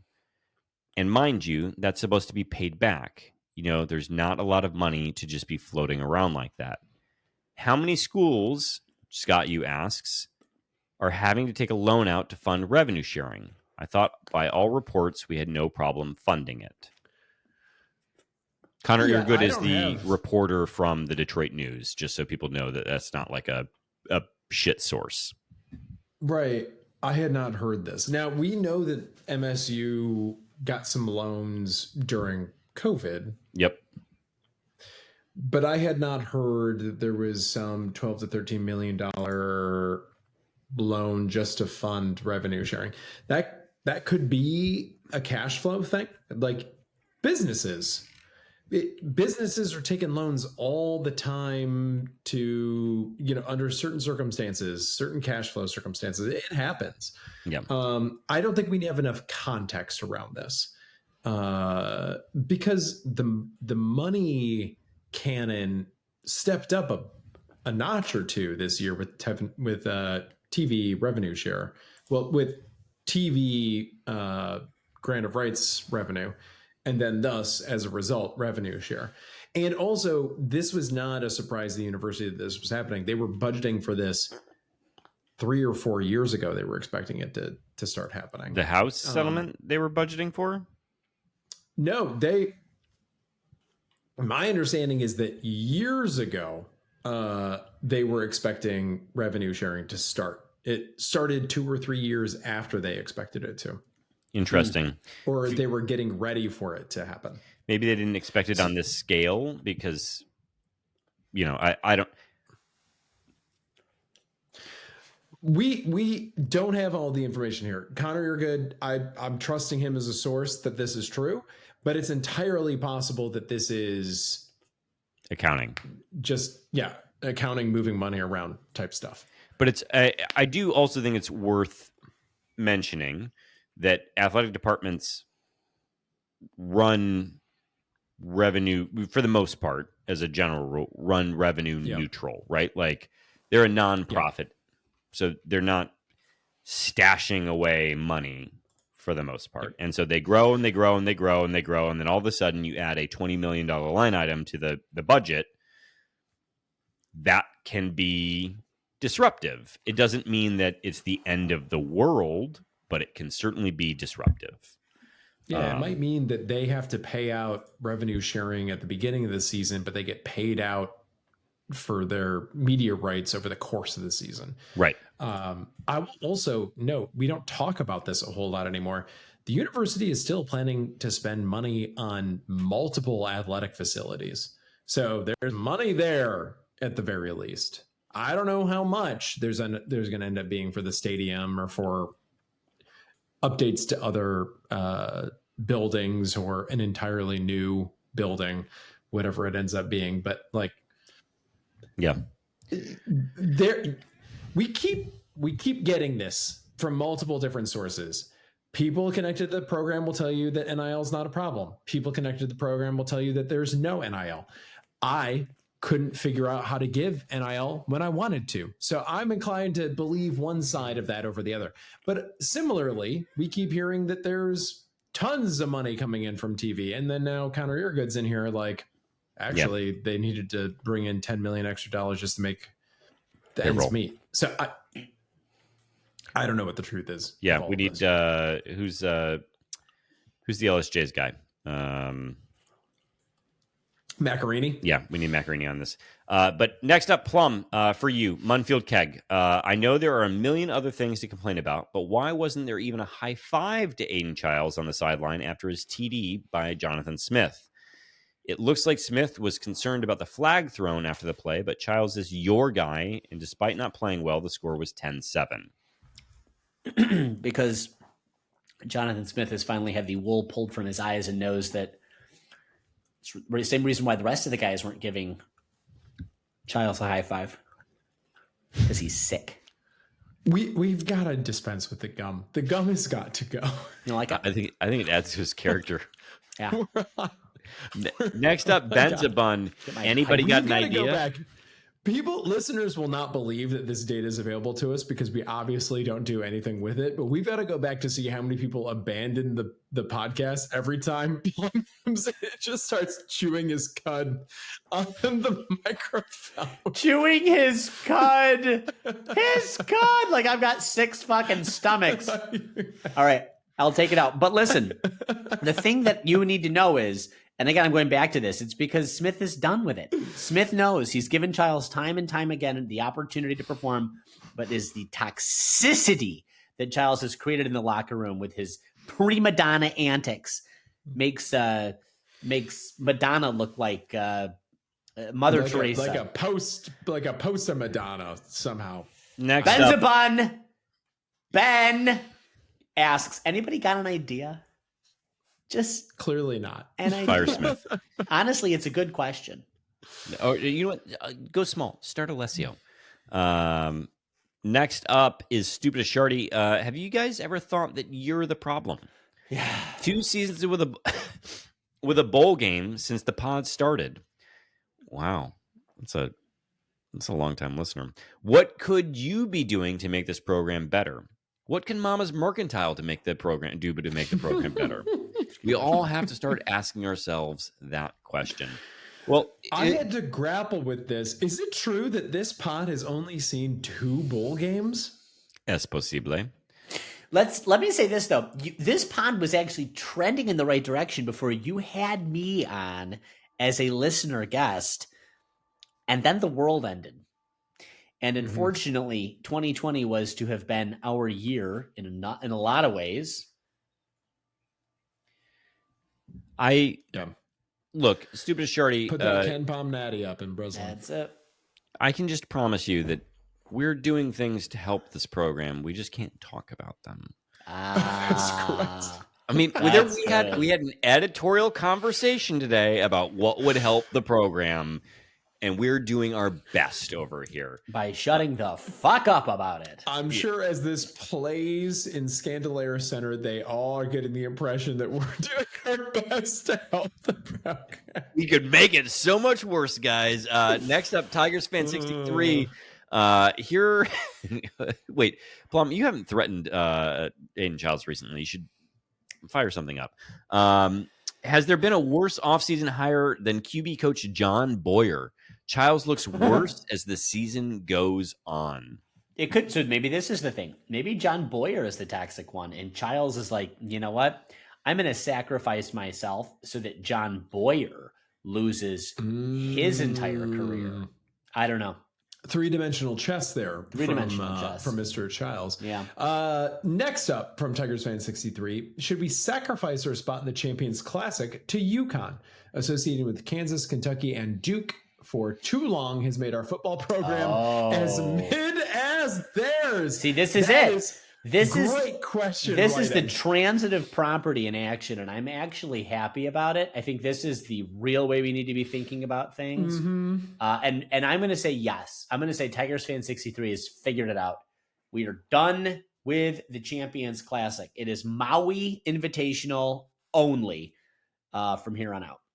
Yep. All right. Ji Kwang asks next, Kevin, can I sue MSU for causing my partner irreparable emotional harm?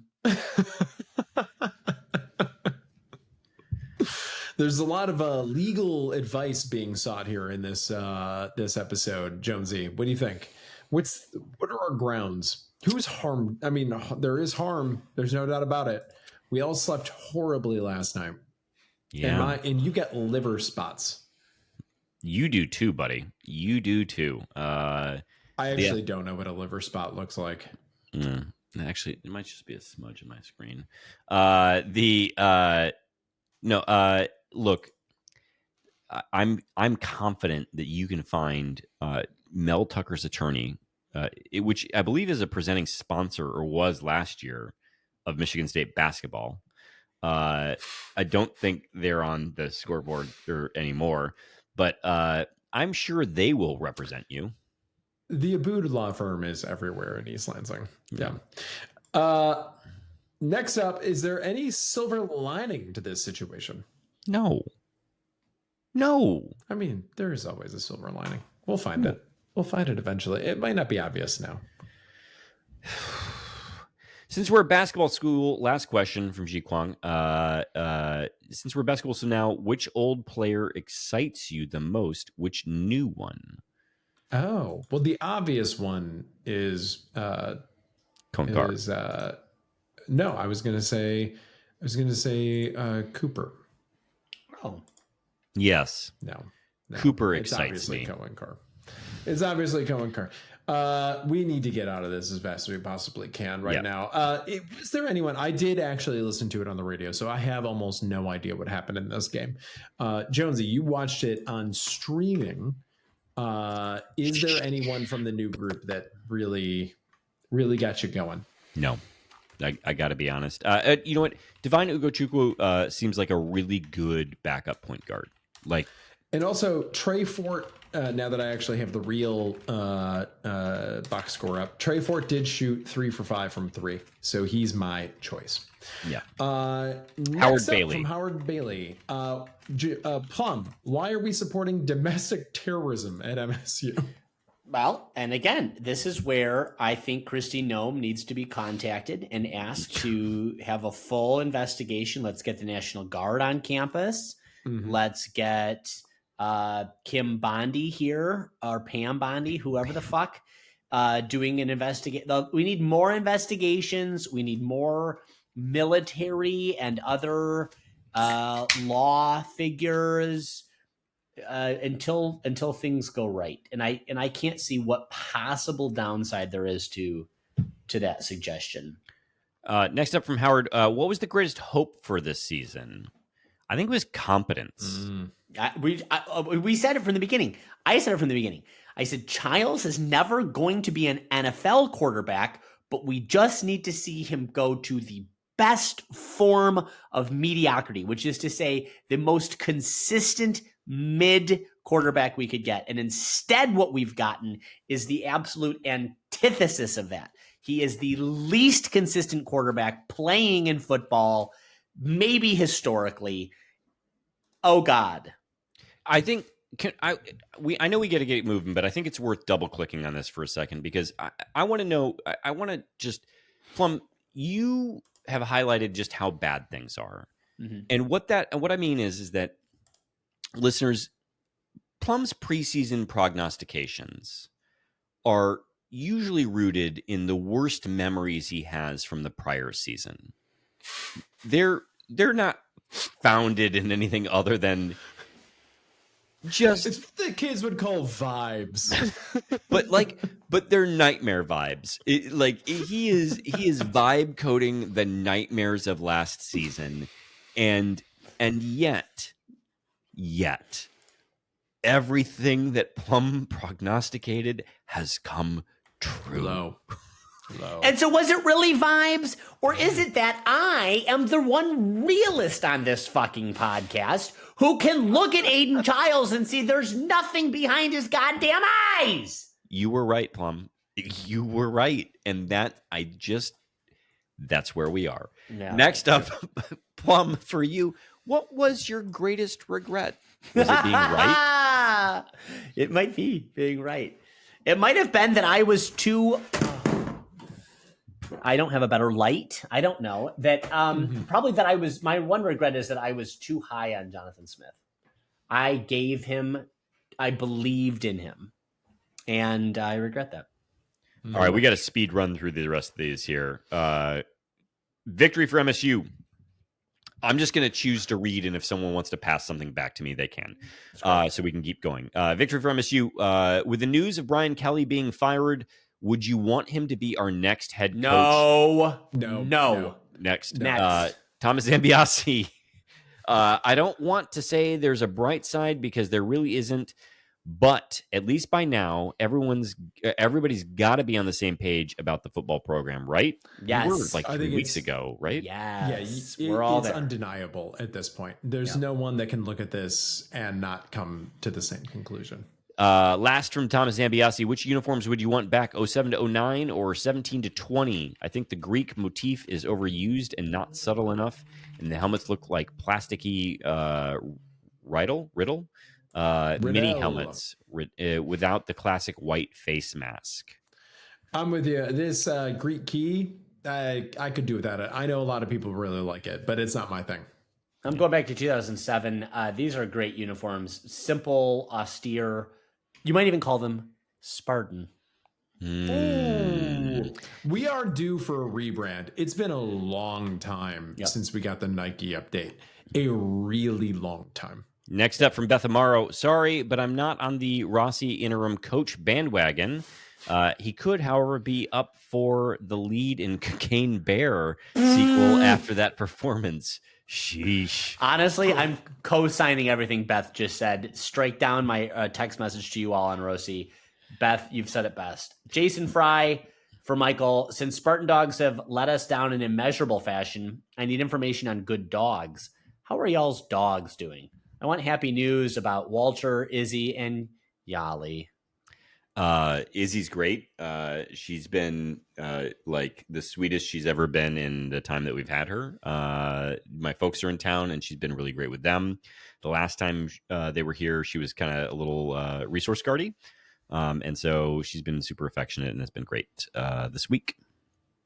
Walt had a great tailgate yesterday. A lot of kids with chips at Walt level found that those chips were no longer their chips.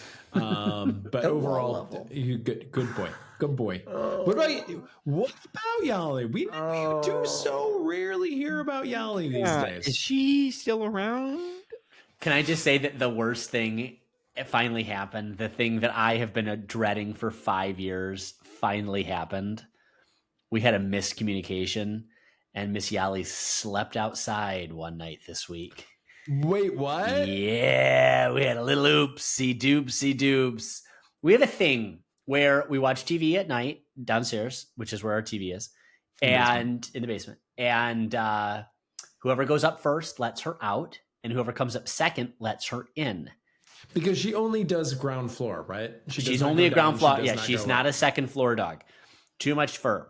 So I was up first, so I let her out. Jason was up second. Let her in, except for she wouldn't come because she plays some games sometimes. She likes to fuck around. Unfortunately, she found out. Problem with dogs is they don't really have the capacity to find shit out. So Jason came up, left all the lights on the first floor, and came up meaning to tell me, go get your fucking dog. Go figure your dog out. Only he didn't. And so at about it was about 5:30, I heard what sounded like her having a bad dream. You know when your dog has a bad, or like an active dream, and they're just like little yips are happening like that. And I was like, oh, I don't usually hear her, but our fan wasn't on in the bedroom, so I was like, you hear more, but it wasn't stopping. And then I was like, how cold was it? And I sat straight. It got down to like, I don't know, upper 40s. She's got a very heavy coat. Oh yeah. No. Anyway. We looked at the camera. She just eventually walked right up to the back door and just curled right up and just slept. And then when she woke up in the morning, she was like, okay, I've had enough of this. So we think that was the first time she started barking because I think we would have heard her. Yeah. I went downstairs and started crying. I had to let her in and I was like, not well. Jason wanted good news about our dogs. She was happy. She was ready to play as soon as she came in. She got a lot of treats this weekend. There's a treat every week. A lot of happy times for the dog. Now we have a much more robust dog checking system. And poor Yali. Repeat after me.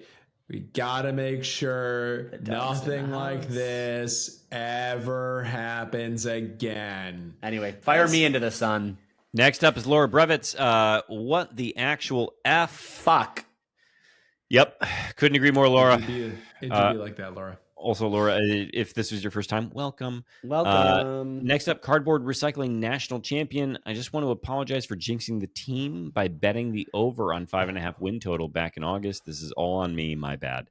Yeah. No, this is all on you. To be fair, we were all there. We were all don't there. let the Cardboard Recycling National Champion off the hook like this, Plum. Shame on you. Shame on you. Next up, Nate C. Is this what shitty one sport only MSU fans get for clinging to the idea we can win anything of importance in football at MSU? That's right. We should be a one sport gymnastics program, and I agree with you explicitly, Nate C. Next up from Nate C. Which one of you simps gave $10 a month, Greg, towards NIL again? Imagine society decides they should be compensated for their value, so they start begging working class folks to pay for the team. Fuck them for doing that. You want to buy a team? Use your ad revenue. Thank you. And I'm co-signing what Nate said. Excuse me, Nate C. It was $50 a month. The lowest tier available. Next up and last up from Nate C. That didn't make you. You should have just sat on that one. And well, no, he deserved to know that. He deserved to know. But just to be clear, Kevin was trying. Kevin did, and I'm going to say this was admirable of you. I still agree with Nate that it shouldn't be like this, but it was. Last from Nate, really looking forward to get to all the Get Franklin posts. Hell, might as well, though. He can't beat a top 10 team, and we can't win anything worthwhile. Seems like a perfect fit. Honestly, I do think that one thing that we should learn from this as a fan base is to be a little bit more humble about other coaches. Yeah. Maybe we should have considered Bert. These are the intrusive thoughts again.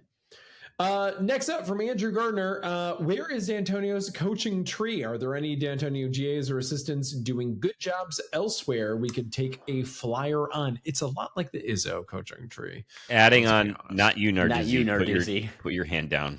Put your dick. She said, "Put your dick down." Yeah. Yeah, it's not great. Honestly, Max Boa might be the best thing on. Do you think we could weekend at Bernie's Mike Leach somehow into taking the job? Is there a way Not there? In the coaching tree, but we like that we're thinking outside the box. I think we have to be creative. All avenues. Exhume the body. Exhume the body and turn on some nice bossa nova. All right. Next up, Momopoly. Michael, if Childs or the team would get into a rhythm, which rhythm could you? could your heart my stand gosh. to finish out the season? Metered, a steady, consistent beat like a march. Progressive, changes slightly, creating forward motion. Flowing, irregular repetition like jazz, or uneven like folk. What a question. Michael, just please choose one, please. We would all choose progressive, right? Progressive rhythm. Progressive is the hope. All right. No, she's just and trying then to make last the up, podcast political. That's all. last up from Momopoly for Kevin Grech. Bumblebee and Ladybug costumes are making a resurgence this year for top Halloween costumes. Which one would you choose? And with 3 of you there, LOL, your answer should not result in a tie? When did she start using LOL? What's happened here? And why is there an apostrophe in Halloween? And why? Halloween? Halloween? Halloween? Halloween? All right, I'm choosing a Bumblebee. I don't care. Yeah. I'm going to choose. I'll also go Bumblebee. I'm going to choose Ladybugs. Oh, Ladybugs. What? Look, Monopoly. Lindsey what box Graham's you put? Ladybugs. Next up, Jordan Villarreal. What was with the lack of reviews? I don't know what it looked like at home, but in the stadium, there looked to be at least a couple calls that should have been reviewed to go our way. We talked about this. That was how it looked match in the building. Thank you. incident. Yep. Yeah, the defensive pass interference missed on I believe the first drive was atrocious as well. Last up from Jordan, after Chance broke out in the first half of Fire Smith, this guy is gone. I'm not entirely against it. I just want to know what is going to change. According to Couch, they have an NIL and funding issue, so the new coach is going to suddenly get funding. Sounds like there's work to be done first. Well, what did I read? Oh, The Athletic had a great article about how Tom Izzo has always supported all the coaches, but then they pointed all the coaches that he's supported who've all been fired. So I guess what I read in the Athletic article is basically Rex Road wrote an article that basically said, all these players come up to campus, they all want to see Izzo, and when the going gets tough, Izzo supports those coaches. But then it was like one after another, all these basically fired fucking coaches. Bobby Williams, John L. Smith, Tucker, now Smith. If anything, it feels like as soon as Tom Izzo comes out for you, you got to go, which leads me to believe that this is just Izzo's performance. And thus, we can only assume that you don't want Izzo just saying shit. You want Izzo not publicly talking about you. You want him fundraising for you. And so that seems like where we need to be counting on old Coach Izzo to be opening the old piggy banks. Well, and I think that's the other thing that, Jordan, how you get this to change is you get the donors involved in the next hire early. And thus they're invested in the hire. I'm not saying that's right or the right way to do things, but I'm guessing that that's how you get juice out of your donors. Last up, our jerk guy, how much do you think we could get with a crowdfunding effort to pay the buyout? Not enough. Hey, I'm not paying my $50 at NIL anymore, so I'll put it towards that. Yeah. Plum, any suggestions on what I should do with my Saturdays for the rest of the fall? Come on up, our jerk guy. You know that they're still spoken for. Raking. You're not going anywhere. Raking, cleaning out the eaves, the gutters. You do have to clean out the gutters. You got to clean out the gutters. Public service announcement. I don't know. A deep cleaning, dusting. So many things you could do. Clean out the garage. Hello? Saturdays. Hello? Garage day. Garage. There's a garage beer for you out there. Come on. Oh, let's even go. 2. Last up. You've earned it.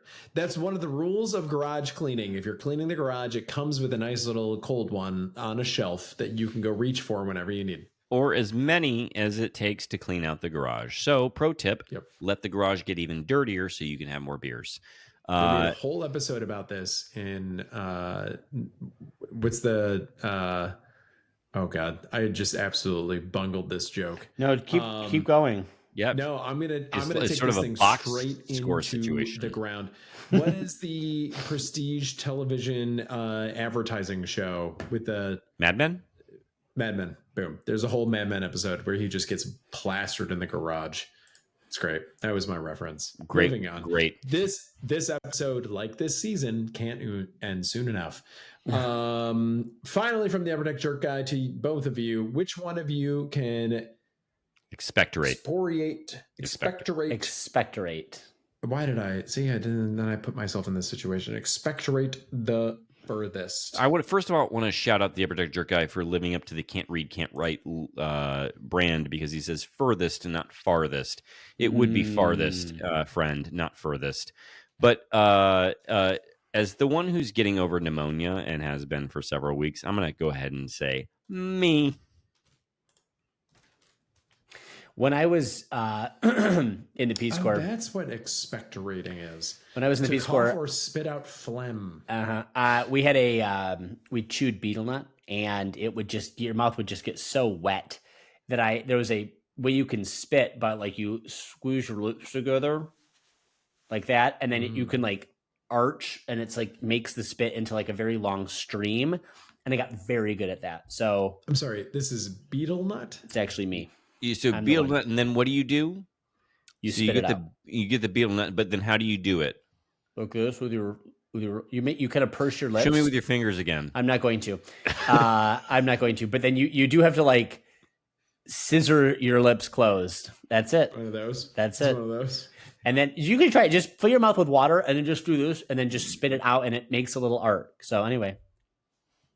Yep. Like Flounder in the Little Mermaid. And anyone can take the time to cut that up on YouTube when this go I live. hate you so Until much. then, I had it coming. gentlemen, this has been another episode of Can't Read, Can't Write. Go green. Go White!